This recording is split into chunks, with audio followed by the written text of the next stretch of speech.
ജോസേട്ടൻ ചോറ് ചോറ് ചോറ് ചോറേ ആയിക്കോട്ടെ. പൊരിച്ചെന്നിട്ടുള്ളു. നല്ല നെയ്മീൻ പൊരിച്ചിട്ടുണ്ട്. പക്ഷെ നീ മത്തിയില കഴിക്കുള്ളൂ. സാരിലും ലോങ് കിട്ടിയതല്ലേ, ഇന്ന് നെയ്മീൻ അടിക്കാം. ജോസേട്ടാ അധികം ഡെക്കറേഷൻ ഒന്നും വേണ്ട. കഴിഞ്ഞു. പപ്പടം, നെയ്മീൻ. നെയ്യൊരുക്കി പണിതാ നെയ്മീൻ തിന്നണമെന്നാ ശാസ്ത്രം. ശാസ്ത്ര താമൂയോടൊക്കെ നിക്കട്ടെ ചേട്ടാ.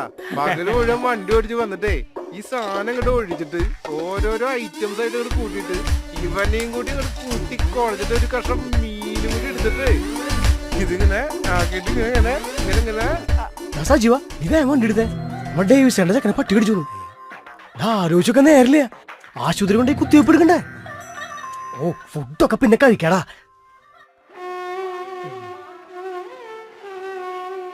ഈ കുട്ടിയുടെ മുറിവ് എങ്ങനെയാ? വലുതാണോ? മുറിവ് അത്ര വലുതൊന്നല്ല. പട്ടിക്ക് ശരിക്കും കടിക്കാൻ പറ്റില്ല എന്ന് തോന്നണേ. സജീവ, നിനക്ക് ഈ ചോറുണ്ട് തീർക്കാൻ എത്ര നേരം വേണം? ഇത് ഞാനൊരു 8-10 മിനിറ്റ് തീർക്കാം. പക്ഷേ ഏയ് അതൊന്നും പറ്റില്ലാട്ടോ. പക്ഷേ വേഗം ആശുപത്രി കൊണ്ട് കുത്തിവെപ്പ് എടുക്കണ്ടേ? സജീവ, നീ ഇരുന്ന് ഊണ് കഴിക്കേ. രാജ, ഒരാളെ നായ കടിച്ച അപ്പൊ തന്നെ ആ മുറിവ് റണ്ണിങ് വാട്ടറിൽ, അതായത് ഈ പൈപ്പിൽ നിന്നൊക്കെ വരുന്ന വെള്ളം ഉണ്ടല്ലോ, അതില് 15 മിനിറ്റ് നന്നായി സോപ്പിട്ട് കഴുകണം. ശരി.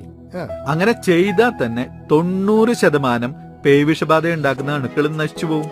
15 മിനിറ്റ് ഒന്നും കഴിക്കുന്നത് തോന്നണില്ല. ഒരു 2 മിനിറ്റ് ഒക്കെ കഴിക്കണ്ടാവും. അതുപോലെ കൃത്യം 15 മിനിറ്റ് തന്നെ കഴുകണം. അതിപ്പോ 14 16 ആയാലും കുഴപ്പമൊന്നുമില്ല. പക്ഷെ മുറിവിൽ തന്നെ കൃത്യം ഒഴുകുന്ന വെള്ളത്തിൽ സോപ്പിട്ട് നന്നായി കഴുകണം. അല്ല അപ്പൊ കുത്തിവെപ്പ് എടുക്കാൻ വൈകില്ലേ? അത് പ്രശ്നമില്ലേ?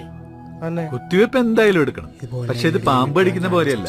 ഇതിന് 15 മിനിറ്റ് മുറിവില് നന്നായി സോപ്പിട്ട് കഴുകിയിട്ട് ആശുപത്രി കൊണ്ടുപോയാൽ മതി. ആടാ, അന്നാ ഞാൻ പോയിട്ട് സാറിന്റെ കാര്യം പറഞ്ഞിട്ട് വരാം. സജീവ, നീ ഊണൊക്കെ കഴിച്ച് സമാധാനമായിട്ട് വണ്ടി എടുത്തേണ്ടി വന്നാ മതി. പിന്നെ രാജ, വലിയ മുറിവാണ്, ചോര നന്നായിട്ട് പോകുന്നുണ്ടെങ്കിൽ എത്രയും പെട്ടെന്ന് ആശുപത്രി കൊണ്ടുപോകും. പിന്നെ ഈ മുറിവിൽ മഞ്ഞപ്പൊടി പൊത്തി വെക്കുക, കാപ്പിപ്പൊടി പൊത്തി വെക്കുക, ഇമ്മാതിരി പരിപാടി ചെയ്യരുതെന്ന് പറയാം. അത് ഞാൻ